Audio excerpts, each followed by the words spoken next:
मी भाषणाला सुरुवात करण्यापूर्वी एक सूचना केली, कोणाच्या तरी गाडीची चावी हरवली, सापडली तर आणून द्या. मी तुम्हाला एक सूचना करणार आहे की आपला खासदार पळालेला आहे, सापडला तर सोडू नका आणि ते अजिबात परत आणू नका. आता शेवटी जग असं आणि कायकांच्या नसा नसामध्ये गद्दारी भरलेली असते, रक्तामध्ये गद्दारी भरलेली असते. त्याचं हे मूर्तिमंत उदाहरण म्हणजे खाऊसाहेब वागचौरे. खाऊसाहेब आहे, जाऊ तिथे खाऊ. पण मी आता तुमच्या समोर येण्याआधी मला काही जण म्हणजे सतत सारखे भेटतातच आहेत. मला म्हणाले, साहेब हा शुभशकून आहे. म्हटलं शुभशकून काय, आपले 6 खासदार फोडले. ते म्हणाले नाही, तुमच्या लक्षात नाही आलं. म्हटलं काय झालं? या गद्दाराला पहिल्यांदा आपण 2009ला निवडून दिला होता, बरोबर ना रे? आणि 2014ला हा पळाला होता. हा पळाला आणि आपलं सरकार आलं. म्हटलं चांगलं आहे, असं असतं तर आधीच पळवलं असतं याला. काँग्रेसमध्ये गेले, काँग्रेसचं सरकार पडलं. आता शहासेनेमध्ये गेले, त्यांचंही सरकार पडल्याशिवाय राहणार नाही. कारण ही शिर्डी आहे, साईबाबांची शिर्डी आहे, पवित्र शिर्डी आहे. इकडे श्रद्धा आणि सबुरीला अनन्यसाधारण महत्व आहे. कुठेतरी श्रद्धा असावी लागते, जशी आपली साईबाबांवरती आहे, जशी आपल्या कामावरती आहे, जशी आपल्या भगव्यावरती आहे. यांची कोणावरच श्रद्धा नाहीये. रोज नवीन बाप. सबुरीचा तर पत्ताच नाहीये. जरा थांब, त्यावेळेला थांबला असता तर आपल्या केंद्रात सरकार आलं होतं. आता थांबला असता तर उद्या सरकार येणार आपलं आहे. पण एका दृष्टीने काही काही गोष्टी चांगल्यासाठी होतात, कारण आपण म्हणतो जे होतं ते चांगल्यासाठी होतं. त्याच्यामुळे उद्या जे काही दिवस येणार, विचाराचे गद्दार आपल्या सोबत राहता कामा नये, म्हणूनच त्यांना ही दुर्बुद्धी किंवा सुबुद्धी देवाने दिली असेल. मी मंदिरात जाऊन आल्यानंतर नेहमीप्रमाणे चॅनलवाले होतेच. काय प्रार्थना केली? म्हटलं मी प्रार्थना हीच केली की या देशावरती आणि या राज्यावरती जे एक संकट आलेलं आहे, हे संकट, हे अरिष्ट लवकर दूर कर. ही सगळी भ्रष्ट राजवट ही लवकर तोडून मोडून गाडून टाक आणि पुन्हा एकदा माझ्या देशाला सुजलाम सुफलाम आणि चांगले दिवस येवो, ही मी साईचरणी प्रार्थना केलेली आहे. मग आणखीन काय बोललात? म्हटलं आता आणखीन काय म्हटलं देवेंद्र फडणवीसांच्या खुर्चीचं रक्षण कर, कारण बहुतेक त्यांचा पत्ता कापला जाणार आहे आता. हे मी जे बोलतोय हे तुम्हाला पटते की नाही पटते सांगा. मी काल परवापासून माझ्या मनात हे भिरभिरते. कारण आता काय होतंय की प्रत्येकाला, हा निसर्गाचा नियम आहे, मी कोणाचं वाईट चिंतन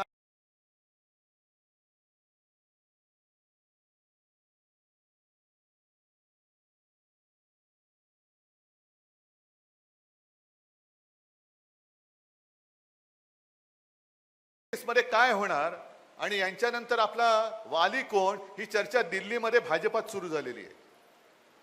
मग प्रत्येकाच्या मनात अंकुर फुटायला लागलेत की तो झाला मी का नाही, मी झालो तो का नाही, तो झाला हा का नाही. आणि मग त्याच्यामध्ये असं कोणाला तरी वाटायला लागलंय की या रेसमध्ये देवेंद्र फडणवीस येऊ शकतात. मग यांचा पत्ता आत्ताच काप, यांनाच आत्ताच बदनाम करून टाक आणि एवढं परेशान कर की या दिल्लीपर्यंत येताच कामा नये. आणि मग पंतप्रधान पदाच्या शर्यतीत कोण कोण आहेत तुम्हाला माहिती आहेत. त्यांनी इकडे त्या शहासेनेच्या प्रमुखाला, गद्दाराला सुपारी दिलेली. ही शहासेना आहे, दुसरी आहे ती मिंदे सेना, एसनशी गट. त्याला सुपारी दिली की याला गुंतवितले इथे. नाहीतर तुम्ही मला सांगा की जर का खासदार फुट तर आपण आपल्या पक्षात, म्हणजे आपण नेहमी म्हणतोय, एकूण जनरल सांगतोय की आपण स्वतःच्या पक्षात घेणार का भलत्याच्या पक्षात पाठवणार. हिशोब सरळ आहे, स्वतःच्या पक्षात घेणार, कारण स्वतःचे खासदार वाढले पाहिजेत. गेल्या निवडणुकीमध्ये एकूण जे काही खासदार निवडून आले त्याच्यात 19 साली आपले 18 आले होते. भाजपचे 21-22 आले होते. युती तुटल्यानंतर आपलेही 9 आले आणि भाजपचेही 9 आले आणि शहासेनेचे 6-7 आले. मग शहासेनेने काय केलं? आपले फोडले आणि शहासेनेत घेतले. म्हणजे भाजपपेक्षा महाराष्ट्रामध्ये आज ताकद कोणाची वाढली? शहासेनेची वाढली. आता ही शहासेना उद्या जर का पंतप्रधान पदाचा निर्णय घेण्याची वेळ आली तर कोणाला मतदान करेल? कोणाला करेल? आहे ना हिशोब सरळ. मग त्यावेळेला ह्याला काय सांगतील? तू गप्प बस, तुझ्या नेतृत्वाखाली भाजप लढली आणि तुझे फक्त 9 आले, शहासेनेचे एवढे खासदार आहेत. अशी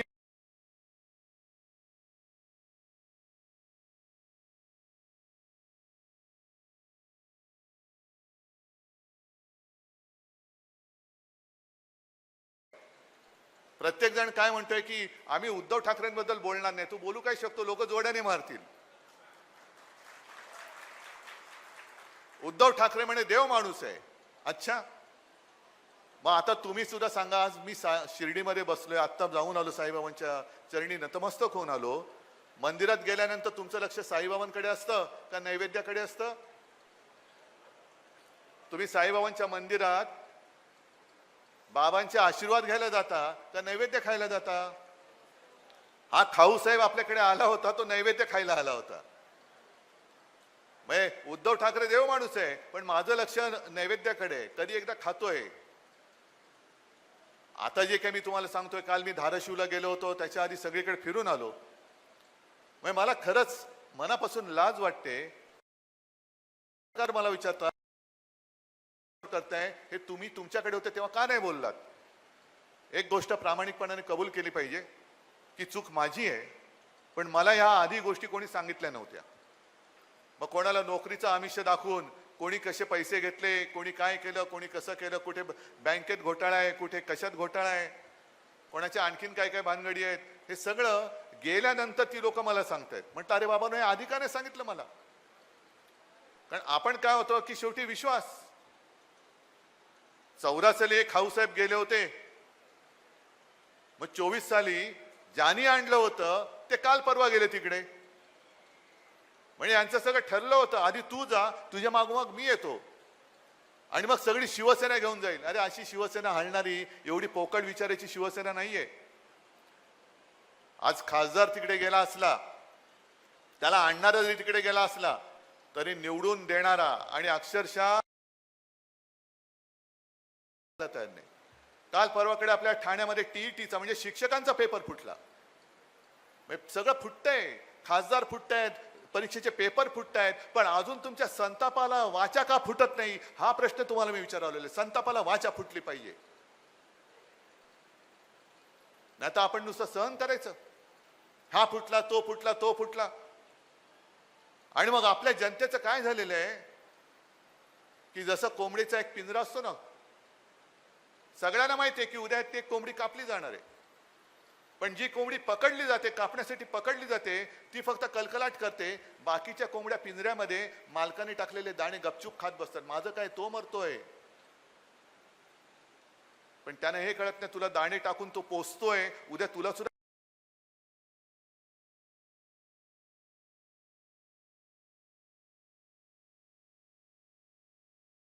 कांताने ओरडतोय. पण आता जर का त्याच्या मदतीला कोण धावून नाही गेलं तर बाकीच्या कोंबड्या सुद्धा उद्या त्यांच्या गरजेप्रमाणे कापल्या जाणार आहेत. असं कोंबड्याचं जीवन जगू नका आपण. जे शिवसेना प्रमुखांनी सांगितलं होतं की अरे एकच दिवस वाघाचा जगा, 100 दिवस शेळीचा जगण्यापेक्षा एकच दिवस हा वाघाचा जगा, तसं वाघ बनून जगा. त्यांना जे आता असं वाटतं की शिवसेनेवरती नुसतं फोडलं तरी शिवसैनिक काय करत नाही. आता दाखवा शिवसेनेचा राग काय असतो. आणि अनेक जण आतापर्यंत आले, 40 आमदार फोडले, शिवसेना संपली. अरे तुमच्या उरावरती 9 खासदार आले, मग पुन्हा 9 पैकी 6 खासदार फुटले. आता शिवसेना संपली. अरे 9 काय, माझे 3 इकडे तर म्हणजे चौथा संजय राऊत आणि चौथे आपले तिकडचे राजाभाऊ वाजे, ज्यांचा मला अभिमान आहे. या 4 खासदारांचा मला अभिमान आहे. तुम्हाला काय वाटतं यांना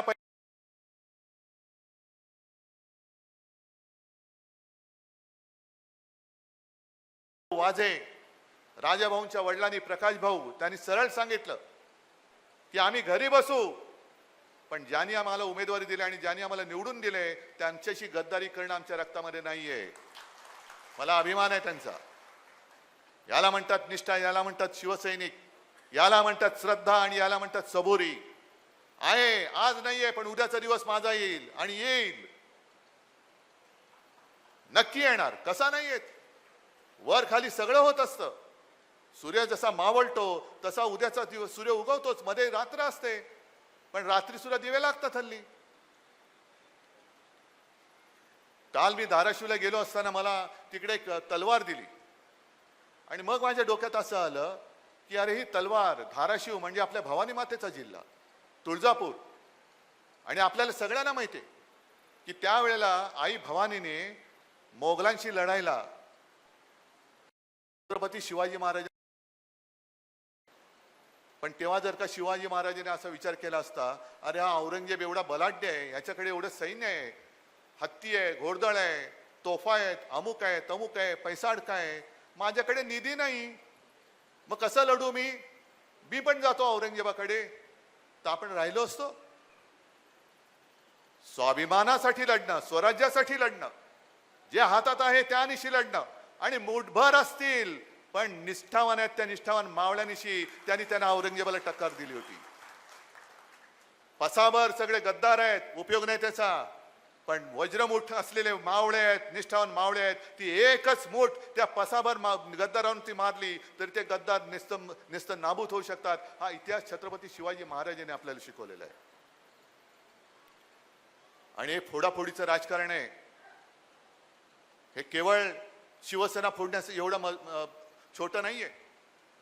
हा योगायोग नाहीये. इथे शिवसेना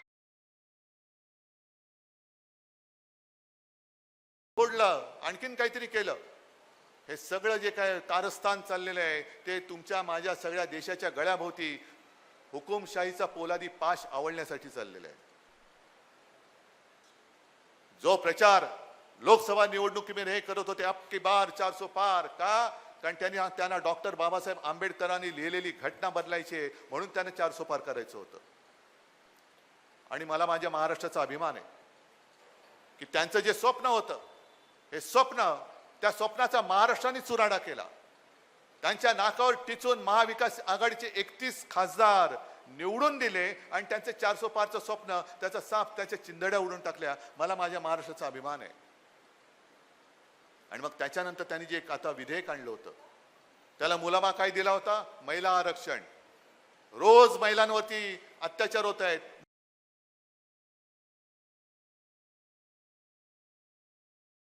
मंत्री माझ्या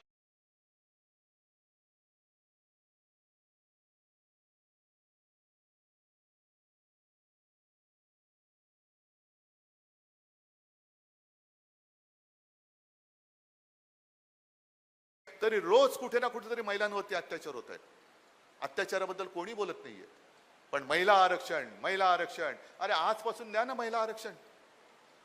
आज जे लोकसभेमध्ये 550 खासदार आहेत तिथून सुरू करत पहिल्या 550 खासदारांमध्ये महिला खासदार किती तुम्ही आरक्षण देताय हे आत्ता बोला. मग उद्या 1000 होतील, 1500 होतील, 10,000 होतील, त्याच्यात आरक्षण नंतर बघू. पण महिला आरक्षणाच्या नावाखाली देशाचं विभाजन करण्याचा जो प्रयत्न होता तो आपण हाणून पाडला. का? कारण 2/3 बहुमत त्यांच्याकडे नव्हतं म्हणून तो हाणून पडला. आता हे सगळे खासदार फोडून फोडून फोडून फोडून पुन्हा ते बिल, ते विधेयक कदाचित येत्या अधिवेशनात आणून ते मंजूर करतील की जेणेकरून माझ्या महाराष्ट्राचा आणि दक्षिणेचा आवाजच लोकसभेमध्ये उठला तरी त्याला किंमत असणार नाहीये. संपूर्ण राज्य हे उत्तरेच्या हातामध्ये जाईल. हा महाराष्ट्रावरती आणि महाराष्ट्राच्या अस्मितेवरती होणारा आघात आहे. हे ठीक आहे, असे खाऊसाहेब अनेक आले आणि अनेक गेले, अनेकांना गाडून टाकले, यांना सुद्धा आपण गाडून टाकू उद्या निवडणुकीमध्ये. माझ्यासमोर तो प्रश्न नाहीये, तेवढे तुम्ही समर्थ आहात. पण शिवसेना केवळ आमदार आणि खासदारासाठी जन्माला आलेली नाही. शिवसेना या देशासाठी, महाराष्ट्रासाठी, मराठी माणसासाठी आणि गोरगरीब जनतेसाठी, शेतकऱ्यासाठी म्हणून शिवसेना जन्माला आलेली आहे. मला चिंता ती आहे, मला ती काळजी वाटते उद्या काय होईल. कारण एवढे खासदार फोडून सुद्धा यांना ठाकरे का संपवायचं आहे? कारण त्यांना माहिती आहे ठाकरे एकदा संपला तर महाराष्ट्रामधनं प्रश्न विचारणारा दुसरा कोणी राहणार नाही. पण त्यांना हे माहित नाहीये की ठाकरे हा केवळ उद्धव बाळासाहेब ठाकरे नाही, या प्रत्येकाच्या आणि महाराष्ट्राच्या मनामनामध्ये बाळासाहेब ठाकरे जिवंत आहेत.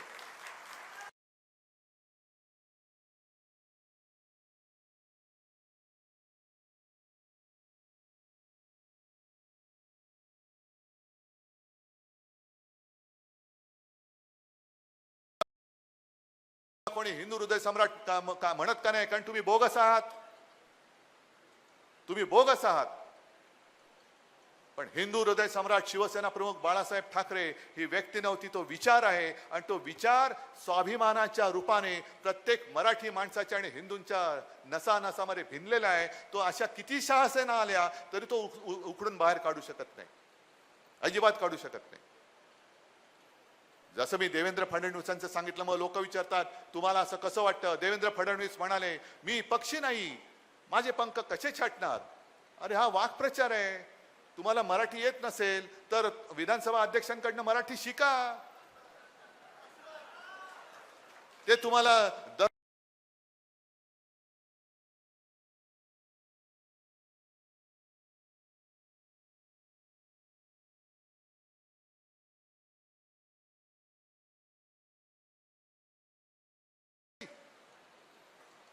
महाराष्ट्राच्या विधानसभेचा अध्यक्ष ज्याला मराठी नीट वाचता येत नाही, तो महाराष्ट्राचा कारभार करतोय, तो शिवसेनेच्या बाबतीत भवितव्याचा निर्णय देतोय आणि आम्ही गपगुमान त्या खुर्चीचा आदेश म्हणून मानतोय. ह्याच्यासारखं दुर्दैव दुसरं कोणतं नाहीये. मुख्यमंत्र्यांना अजून ते कळलंय पण पचत नाहीये. आणि काही वेळेला असं होतं, सहनही होत नाही आणि सांगता येत नाही. तशी मुख्यमंत्र्यांची परिस्थिती झाली. सहनच होत नाहीये पण करू काय? कारण स्वतःच्या ताकदीवरती मुख्यमंत्री नाही झाले, वरच्याच्या उपरवाली की मर्जी, उपरवाली की मेहरबानी. जसं आपण सगळे साईबाबांच्या चरणी लीन होतो तसे दिल्लीश्वरांच्या चरणी लीन होतात. तेच त्यांचे सगळे मायबाप. मायबाप जी हुजूर जब तक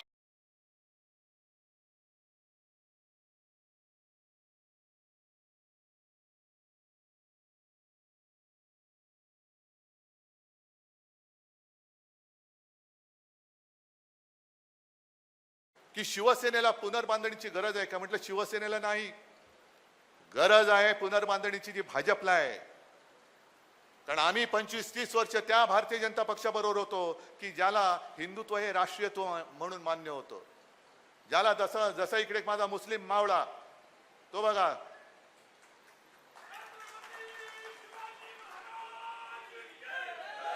हा छत्रपतींचा जय जयकार करतोय, असेल मुसलमान पण जो या देशाला मानतो तो आमचा आहे हे विचार देणारं शिवसेना प्रमुखांचं हिंदुत्व जोपर्यंत भाजपला मान्य होतं तोपर्यंत आम्ही भाजप सोबत होतो.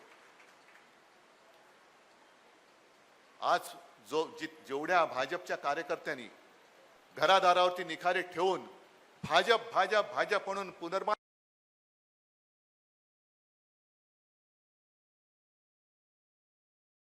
त्यांना आहे पुनर्बांधणीची. अरे कशाला उपरे पाहिजेत तुम्हाला? म्हणून मी लोकसभेच्या वेळेला बोललो होतो, काही जणांना पटेल काही जणांना पटत नाही. या भाजपला राजकारणामध्ये पोरं होत नाही म्हणून तुम्ही आमची पोरं पळवताय, त्याला माझा काही दोष आहे? तुम्ही पक्षाची बांधणीच केली नाही. इकडे बघा ना, एक खासदार गेला, अरे जाऊ दे ना, दुसरा आणतो निवडून. किती न्याल तुम्ही नेऊन किती पळवाल? कारण आमच्या पक्षाची बांधणी ही पैशावरती झालेली नाहीये, उपऱ्या लोकांवरती झालेली नाहीये. आमच्या पक्षाची बांधणी ही हिंदू हृदय सम्राट शिवसेना प्रमुखांनी स्वाभिमान आणि जो एक मराठी अस्मितेचा धागा दिलाय त्याच्या बांधणीतून झालेली बांधणी आहे.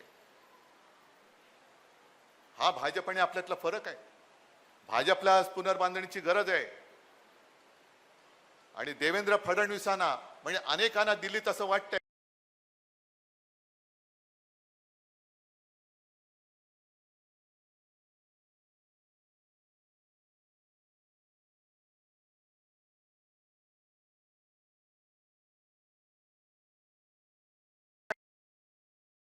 मला पंखच नाही. बरं पंख नाही कापत मग दुसरं काय कापू ते सांग. मी वापरतो तसा शब्द. पण हा पंख कापा हा शब्द म्हटल्यानंतर म्हणजे तुम्ही भरारी घेऊ नये अशी ज्यांची एक इच्छा किंवा तयारी आहे, हीच गोष्ट नितीन गडकरींच्या बाबतीत केली होती की नाही तुम्ही आठवा. कारण नितीन गडकरी आणि देवेंद्र फडणवीस यांना संघाचा पाठिंबा आहे. नितीन गडकरी पक्षाध्यक्ष झाले होते, भाजपाध्यक्ष झाले होते, देवेंद्र फडणवीस मुख्यमंत्री झाले, संघाचा पाठिंबा आहे. आणि हा प्रश्न मी संघाला विचारतोय की तुम्हाला मान्य असलेला तुम्हाला हवा असलेला पंतप्रधान होऊ नये म्हणून ही छाटाछटी चालले, ही संघाला मान्य आहे का? ह्या प्रश्नाचं उत्तर मला संघाने द्यायला पाहिजे.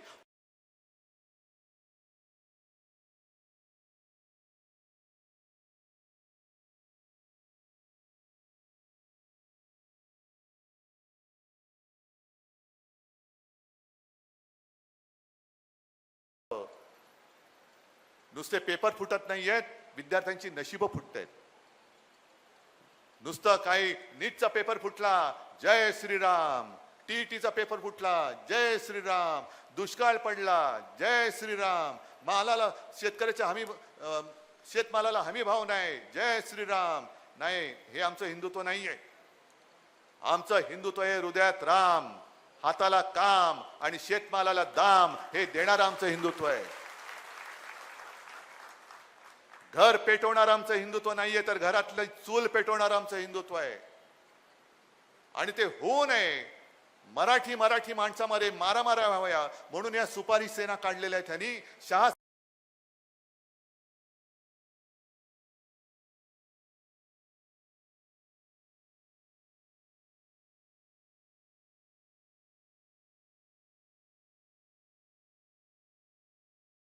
गद्दारीचं रक्त मिक्स झालंय.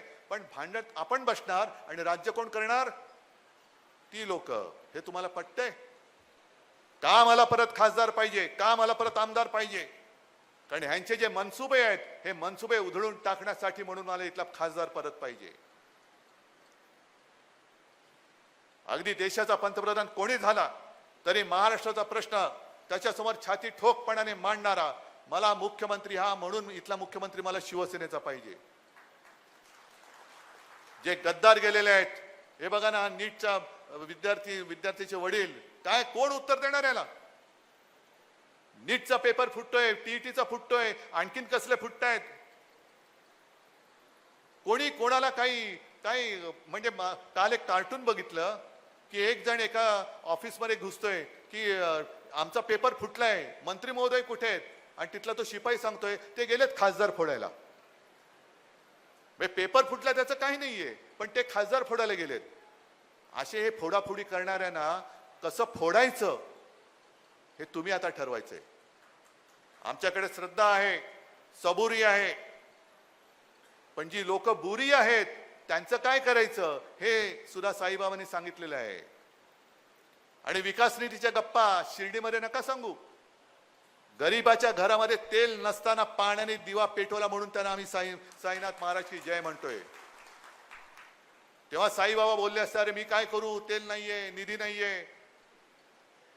त्यांनी पाण्याने दिवा पेटवून दाखवला. हा चमत्कार, एवढी शक्ती ही साईबाबांकडनं आपण एक कण नाही घेऊ शकत. असेल समोर सत्ता, असेल समोर पैसा, पण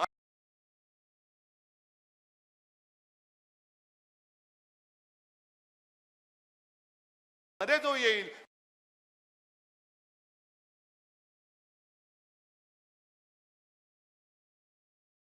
अजून 3 वर्ष आहेत.